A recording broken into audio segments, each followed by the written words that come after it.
The Montana dawn burned cold, a pale fire over the jagged peaks. She stood at the edge of the shuttered saloon porch, skirts torn, chin lifted in defiance. His shadow cut across the frost-bitten earth, broad-shouldered, dust-stained, a man forged by loss and tempered by the land. "The harder you struggle," he warned in that low rasp, half-threat, half-vow, "the deeper I'll go." Her pulse leapt not from fear alone, but from the dangerous pull of something she swore she'd never feel again, something she'd buried 600 miles ago with a different name. The land out here in 1883 stretched wide and unforgiving. Survival was a matter of grit, not grace. In the small mining town of Silver Bend, every dawn came with a frost that bit at the boards and a loneliness that bit deeper. Clara McKenna knew that sound better than most. For 5 years, she'd poured whiskey behind the warped bar of the Gilded Rose Saloon, hiding her secrets deeper than the copper veins men chased in the hills. She wasn't one of the painted girls. She was just a ghost passing through, her skill with numbers the only thing keeping her anchored. She'd straightened the saloon's chaotic ledgers, and in doing so had drawn the wrong kind of attention. The kind that gets a woman noticed, the kind that gets a woman killed. That attention came from one rancher in particular, Eli Thompson, a man carved from the same hard land he worked. His wife had been gone 3 winters, and folks said he'd buried his heart with her on that lonely hill overlooking his spread. He came into town once a month, his young daughter Lucy riding beside him. It was Lucy who spoke to Clara first. "You do numbers like Ma did," she'd said, bold as a magpie. "Maybe you could help Pa too." Clara had brushed it off, but something in Eli's steady gaze unsettled her more than the coldest wind. And that morning at sunrise, he was there, waiting, with words that felt like a trap she was already walking into. "The harder you struggle, the deeper I'll go." He wasn't just talking about a job. He was talking about secrets. And Clara had more than her share. By noon, the town thawed, but the air still bit like a mule. Clara tried to skirt past him, hat brim low, shawl tight. She'd promised herself she would never again be drawn into anyone's troubles. But Eli Thompson waited anyway, immovable as the mountains. He stood beside his buckboard, a burlap sack of feed in the back next to a wooden crate banded in iron. Lucy sat on the bench seat, swinging her boots. "Miss McKenna," Eli said, tipping his hat. She meant to keep walking, but Lucy popped up. "You promised you'd show me how to make the 5s look like proper hooks," Lucy chirped. "Pa says my columns go crooked as a creek." Clara hadn't promised anything of the sort, but she had traced a neat 5 on a scrap of butcher paper for the girl, a small act of kindness she already regretted. "Your columns look just fine," she said, her voice tight. Eli's gaze didn't waver. "My foreman's been keeping the books. He's a good man with a rope, poor one with figures. I need a steady hand for a month or 2, $30. The number sang in her ears. $30 was a train ticket west. It was another name, another town, another year of breathing. It was safety, but safety never came cheap. "The Gilded Rose pays my wages," she said, keeping her eyes down. "My time is spoken for." Eli glanced at the saloon's weathered sign. "I won't ask you to leave. Come out 3 mornings a week. I'll have you back before supper." He paused. "And if you find a way to save me more than that 30, I'll split the savings with you." This was different. This wasn't just a job, it was a challenge, a puzzle. And Clara couldn't resist a puzzle. "I don't ride for pleasure," she said, testing him, "and I don't ride for free." A flicker of a smile touched his lips.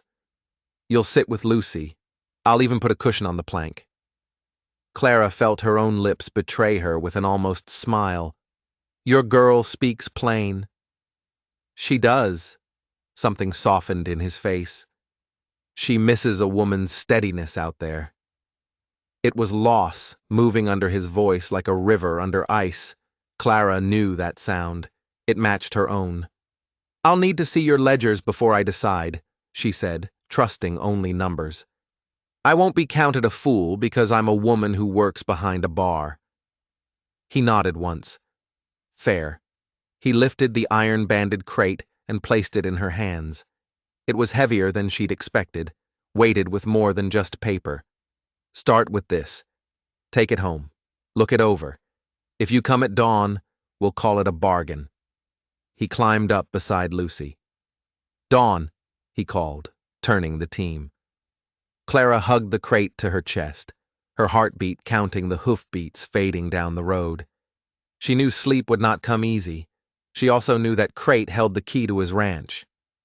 What she didn't know was that it also held a secret that could get them both killed. That night, the crate sat on her small table like a coffin. By lamplight, she spread the papers out. The columns bled with mistakes, just as she'd expected. Thompson Ranch was strong in cattle, weak in bookkeeping. But as her pencil scratched into the early hours, a cold dread began to seep into the room. This wasn't just sloppiness. One receipt for lumber was triple the market value. A seed order was half what was needed, forcing a premium buy later in the season. Calves were counted twice in one column and not at all in another. These weren't mistakes. They were patterns. Someone was deliberately bleeding Eli Thompson dry, and they were doing it from the inside. The foreman he trusted, the one who was good with a rope, was a thief. And suddenly, this wasn't just a $30 job. It was a conspiracy. Clara blew out the lamp, the darkness feeling colder than before. She had run from one man's treachery only to stumble straight into another's. The next morning broke sharp and blue. When the buckboard clattered up, she was waiting. She climbed up, the heavy satchel of ledgers bumping her hip. She accepted a peppermint stick from Lucy, the girl's innocent chatter a stark contrast to the dark thoughts churning in her mind. At the ranch house, she didn't waste time. She spread the ledgers across the dining table. Your figures aren't just a mess, she said, her voice cutting through the scent of coffee and wood smoke.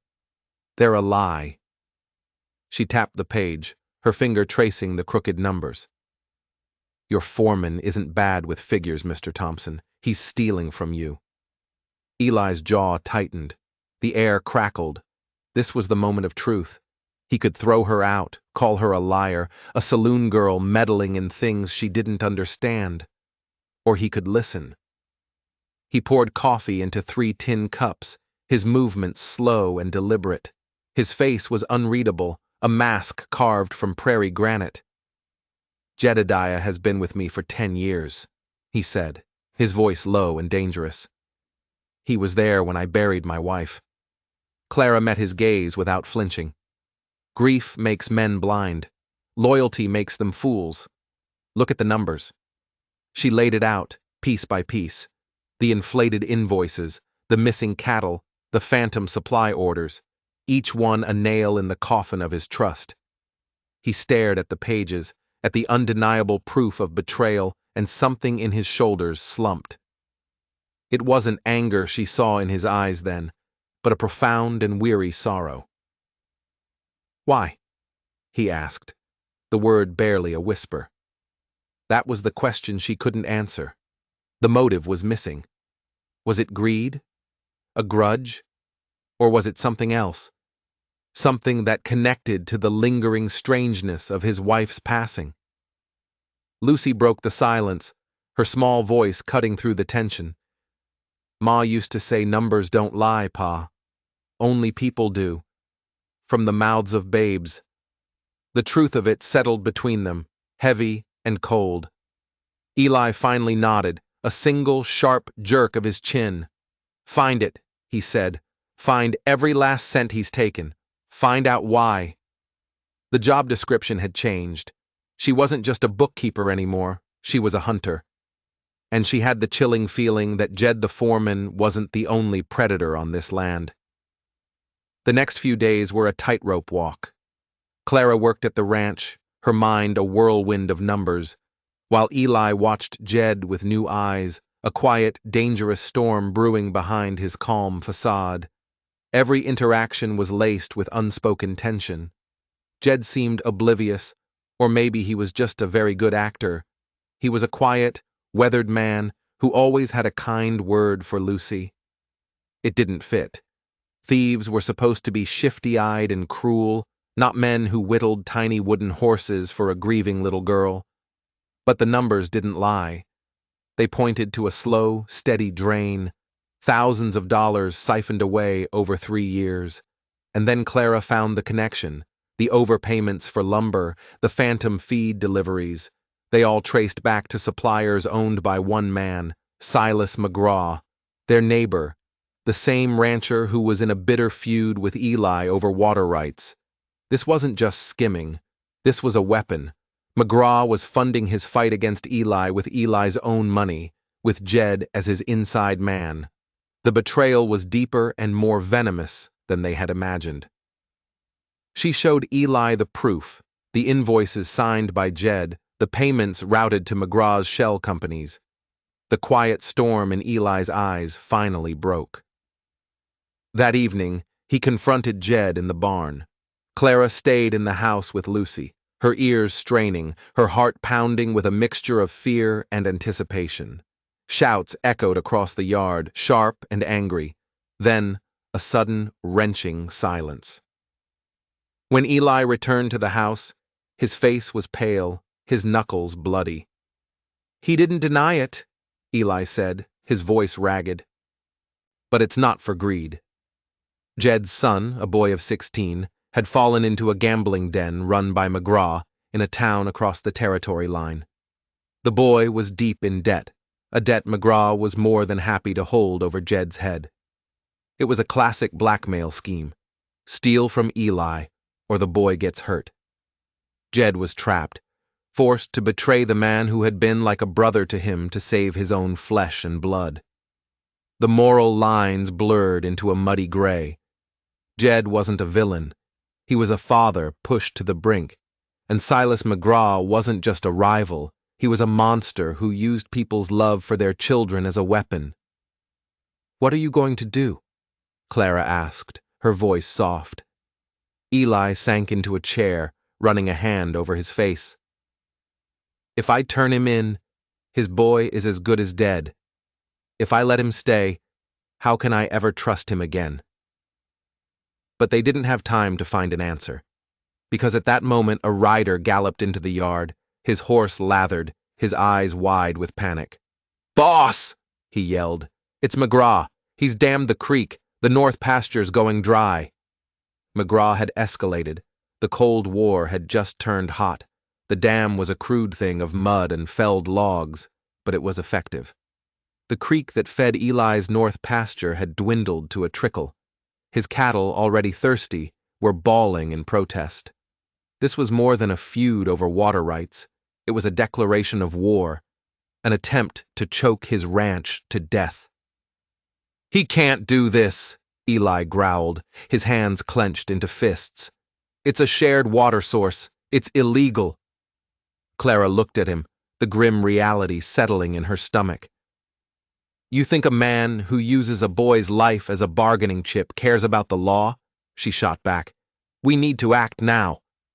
He looked at her, a woman who weeks ago was just a face behind a bar, now standing beside him as his world began to crumble. "You ride?" he asked, a challenge in his voice. "I manage," she replied, her own voice steel. They rode with 3 of Eli's hands, not for a fight, but to document the crime. Clara, with her sharp mind, took notes, sketching the location, estimating the loss of water, creating a record for the law, if the law in Silver Bend could be trusted. As they approached the dam, they saw them. McGraw and a half-dozen of his men, rifles resting easy in their saddles, waiting. It was an ambush. "Well, look what we have here," McGraw sneered, his voice dripping with false congeniality. He was a heavy-set man with a face like a bulldog. "Thompson, trespassing on my land to steal my water." The lie was so bold, so audacious, it was almost brilliant. He had built the dam on a stretch of creek that bordered his property, creating just enough legal ambiguity to twist the narrative. You know this creek feeds both our ranches, McGraw, Eli said, his voice dangerously calm. Tear it down. McGraw laughed, a sharp, ugly sound. The law says a man can do what he wants on his own property, and right now, this water is on my property. You want it? You can buy it. At a premium, of course. It was a shakedown. He wasn't just trying to hurt the ranch, he was trying to bankrupt it. Clara watched McGraw, her mind racing. She recognized the pattern. This wasn't the work of a simple cattle baron. The shell companies, the blackmail, the legal maneuvering, it was too sophisticated, too organized. This was how the big railroad and mining syndicates operated back east. They'd send a man like McGraw to soften up a target, to bleed a man dry and break his spirit until he was forced to sell his land for pennies on the dollar. Eli's ranch wasn't just a ranch. It was a target. What's on this land, Thompson? McGraw's eyes glinted with a hungry light. What did your pretty little wife find before her accident? A cold shock went through Clara. Accident? Everyone had said Mary died of a winter fever. The word hung in the air, a poisonous dart aimed right at Eli's heart. Eli's hand went to the pistol at his hip. Leave my wife out of this, he snarled. But the damage was done. McGraw had revealed his hand. He knew something about Mary's death, and he thought she had found something valuable on the ranch. The tension snapped. A shot rang out, not from Eli or McGraw, but from one of McGraw's men, a warning shot that kicked up dust near Eli's horse. The cattle spooked. The horses shied. It was chaos. This is your last chance, Thompson, McGraw roared over the noise. Sell to me, or watch everything you love turn to dust. With that, he and his men wheeled their horses and rode off, leaving the dam, the threat, and the poisonous question about Mary's death hanging in the dry Montana air. They rode back in silence, the victory of not getting shot feeling sickeningly like a defeat. That night, Clara couldn't sleep. McGraw's words echoed in her mind. What did your pretty little wife find? She went to the iron-banded crate, the one Eli had first given her. She ran her hands over the stacks of receipts and ledgers, but this time she was looking for something else. Something Mary might have left behind.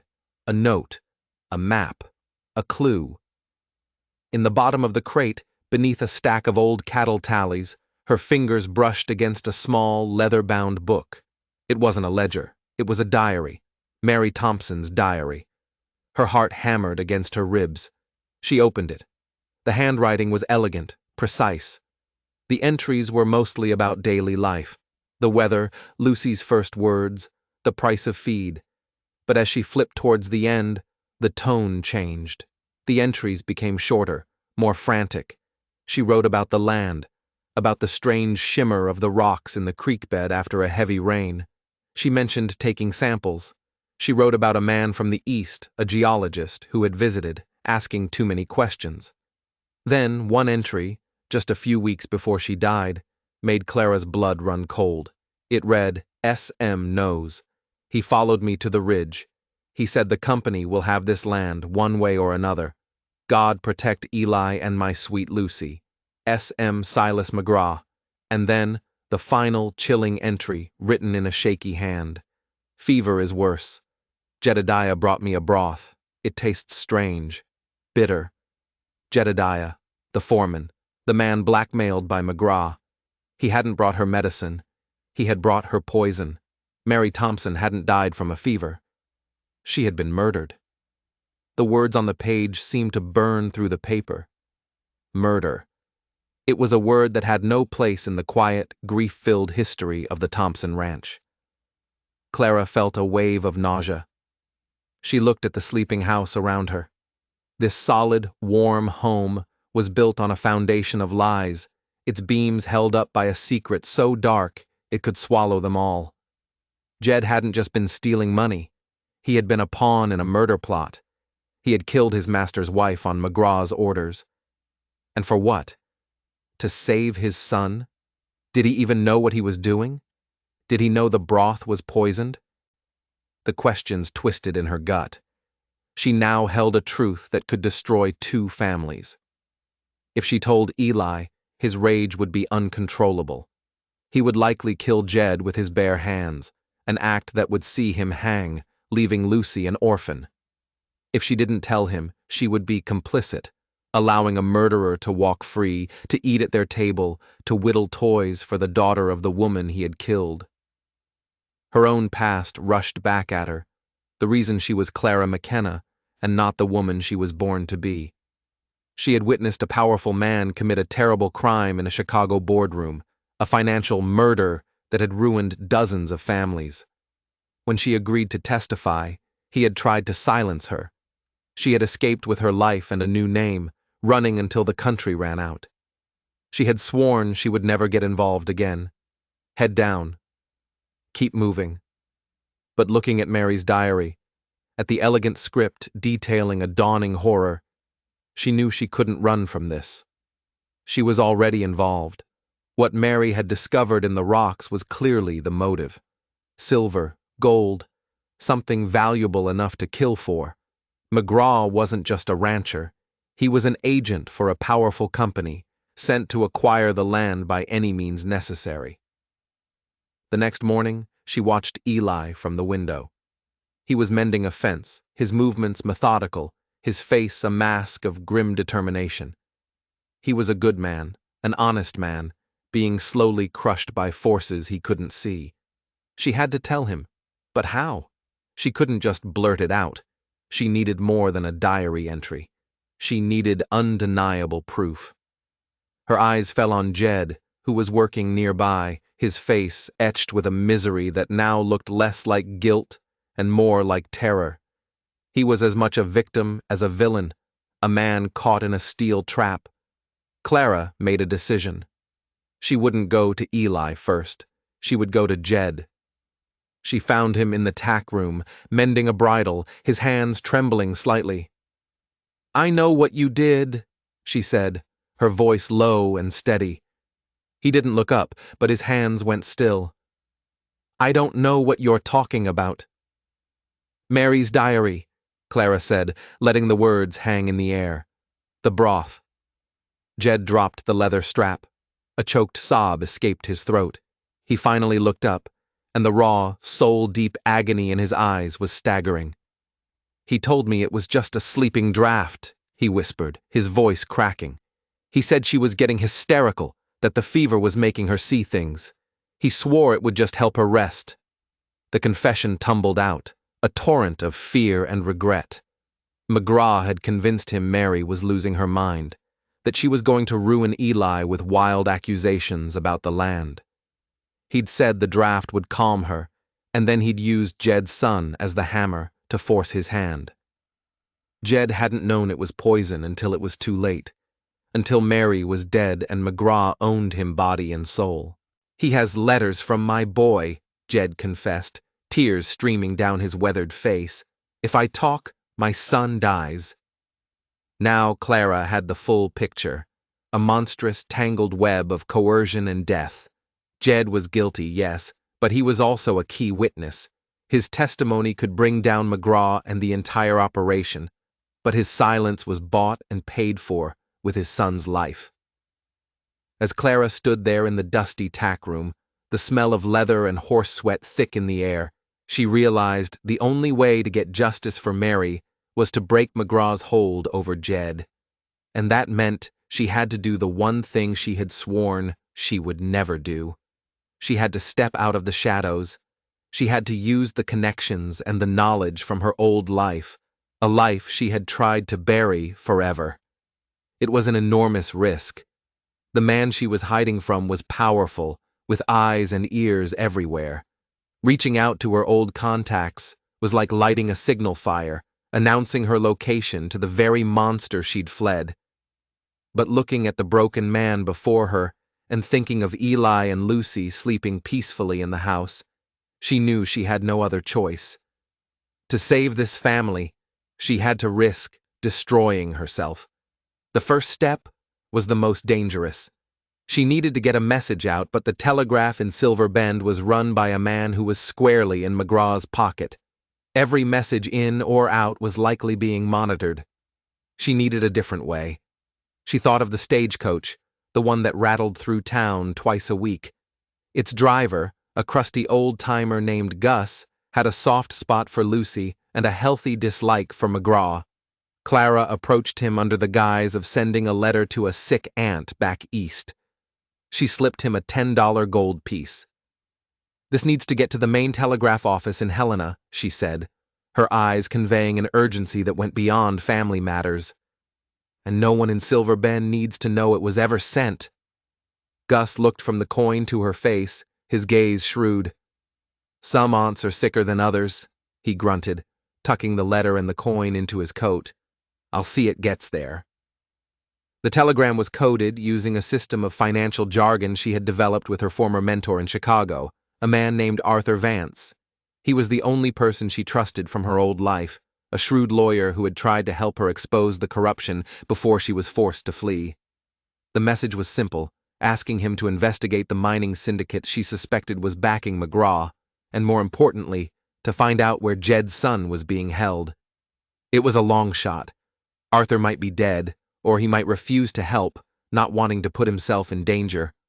All she could do was wait. The days that followed were agonizing. Every shadow seemed to hold a threat. Every new face in town was a potential killer sent by her old enemy.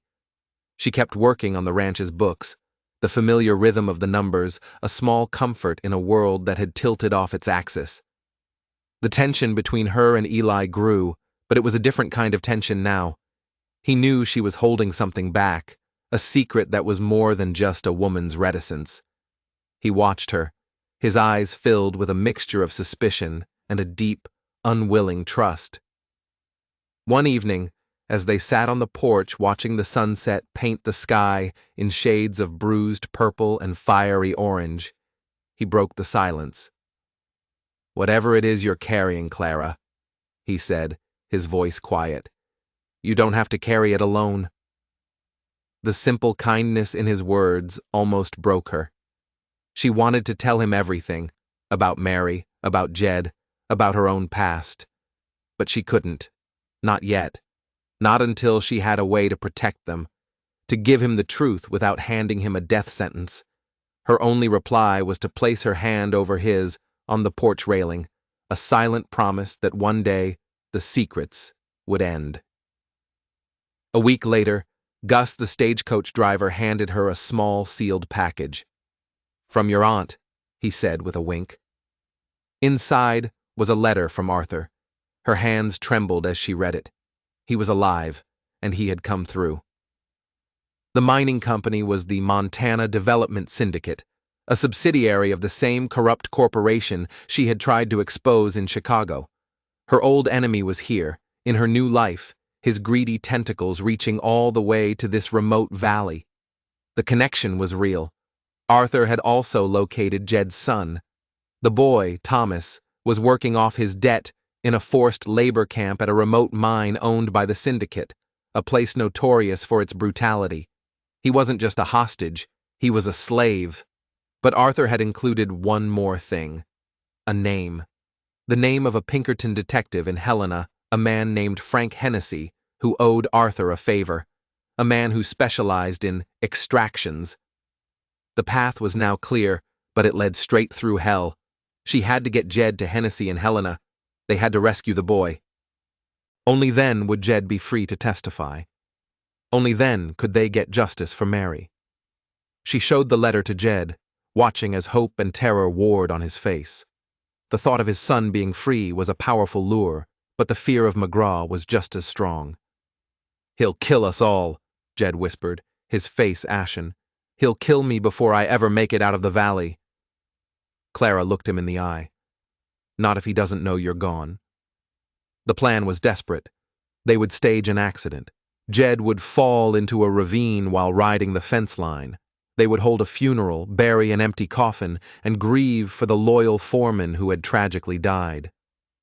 Under the cover of that grief, Clara would smuggle Jed out of the valley on the back of a supply wagon headed for Helena. It was insane. So many things could go wrong. But it was the only way. she finally told Eli a part of the truth. Not about Mary's murder, the time for that wasn't right, but about the blackmail, about Jed's son, and about the plan to fake his death. She watched his face, expecting anger, disgust, another betrayal. Instead, she saw a flicker of something she could only describe as awe. He saw the chess master in her, the woman who could see 10 moves ahead. He saw the fierce, protective core of her, the same spirit that had faced down a charging heifer. He didn't just agree, he helped. He made the accident look real, bringing the riderless horse back to the ranch himself, his face a mask of convincing grief. The whole town mourned Jedediah. McGraw even sent a wreath to the funeral, a grotesque display of false sympathy. That night, under a sliver of moon, Clara helped a disguised Jed into the back of a departing freight wagon, hidden among sacks of flour and barrels of salted pork. "Godspeed, Jed," she whispered. "Come back and make this right." As the wagon rumbled away into the darkness, Clara felt a profound sense of dread. She had just sent her star witness on a perilous journey, based on the word of a man she hadn't seen in 5 years, and she had just declared a silent, secret war against a man who had already killed once and would not hesitate to kill again. The stakes had never been higher. With Jed gone, an eerie quiet settled over the ranch. It was the calm before a storm, and everyone felt it. McGraw became bolder, his men riding closer to Eli's property line, their presence a constant, low-grade threat. He was testing the fences, looking for weakness. He thought Jed's death was a fortunate accident that had silenced his only liability. He had no idea the game had changed. Clara, meanwhile, lived on a knife's edge. Every waking moment was spent waiting for news from Helena. Every night was filled with nightmares where her past and present collided in a violent, bloody mess. The only solace was Lucy. The little girl, oblivious to the adult storm clouds gathering, would slip her hand into Clara's, her simple trust a beacon in the darkness. It was for her, for the future of this child, that Clara kept fighting. 2 weeks after Jed left, a stranger rode into Silver Bend. He was tall and dressed in city clothes that looked out of place against the town's dusty backdrop. He had a neat mustache and cold, calculating eyes. He didn't go to the saloon or the general store. He went straight to the telegraph office. Clara's blood ran cold. He wasn't a Pinkerton. He was one of them. One of her old enemy's men. They had found her. The signal fire she'd lit had worked all too well. He spent the day asking quiet questions around town, his inquiries casual but pointed. He was asking about a woman who had arrived 5 years ago, a woman who was good with numbers. The description was vague enough to be deniable, but Clara knew. The noose was tightening. She had to warn Eli. That evening, she told him everything. She confessed her real name, the crime she had witnessed in Chicago, the powerful man she had run from. She laid out the entire conspiracy, connecting the dots between the syndicate, the murder of his wife for the silver load Mary had discovered, McGraw's brutal tactics, and now, the arrival of the man from her past. She expected him to be furious, to feel deceived by the woman he had come to love. But as the story poured out of her, she saw the pieces clicking into place in his eyes. He wasn't seeing her lies. He was seeing the truth of his own tragedy for the first time. The puzzle of his wife's sudden illness, McGraw's relentless pressure. It all made a terrible, sickening sense. He reached across the table and took her hand. His grip was firm, grounding. "Your name is Clara Thompson," he said, his voice thick with emotion. "And this is your home. We fight for it together." But they were out of time. As he spoke, they heard the sound of approaching horses, not 1 or 2, but a dozen. McGraw and his men, and with them, the stranger from the city. They surrounded the ranch house, their figures silhouetted against the dying light. This was it, the final move. "Thompson!" McGraw's voice boomed across the yard. I have a deed of sale here, authorized by the territorial governor. You've defaulted on a debt you owe the Montana Development Syndicate. A debt your late wife incurred. The ranch is ours. It was a lie, a legal fiction cooked up to provide a veneer of legitimacy to the theft. The stranger, who introduced himself as Mr. Cole, was the syndicate's lawyer, there to enforce the fraudulent claim. The corrupt sheriff of Silver Bend was with them, his presence making it sickeningly official. They were trapped, outnumbered and outmaneuvered. Eli stood on the porch, his rifle in his hand, Clara beside him. "You'll take this ranch over my dead body," he said, his voice ringing with defiance. Cole smiled, a cold reptilian twitch of his lips. "That can be arranged." But just as McGraw's men began to dismount, another sound cut through the tense standoff. The rumble of a wagon, coming fast. It crested the ridge, and Clara's heart leaped. It was the freight wagon from Helena, but it wasn't alone. Riding alongside it were 10 armed men, led by a grim-faced man with a silver star pinned to his chest. A U.S. Marshal. Frank Hennessy, the Pinkerton, sat beside the driver, a shotgun across his lap. The wagon screeched to a halt, and the back flap was thrown open. Out jumped Jed, looking thin but alive, and beside him, his son, Thomas, gaunt but free. McGraw's face went white with shock. Cole's cold composure finally cracked. "What is the meaning of this?" he demanded. The U.S. Marshal dismounted, his eyes sweeping over the scene. "Silas McGraw, you're under arrest for the murder of Mary Thompson." Jed stepped forward, his voice shaking but clear, pointing a trembling finger at McGraw. "He made me do it. He made me poison her." Thomas, his son, then spoke, his voice filled with a righteous anger. "And this man," he said, pointing at Cole, "runs the slave camp I just escaped from. I saw him order a man beaten to death for trying to run." The corrupt town sheriff tried to bluster, but the marshal simply looked at him and said, "You're next." The standoff collapsed. McGraw's hired guns had no fight in them when faced with federal law. They dropped their rifles. As the marshal slapped irons on McGraw and Cole, McGraw lunged, not at Eli, but at Clara. "You!" he screamed, his face contorted with hate. "The saloon girl! You did this!" Eli stepped in front of her, a human shield, his love for her a tangible force. The fight was over. Justice, hard won and paid for in blood and secrets, had finally come to the valley.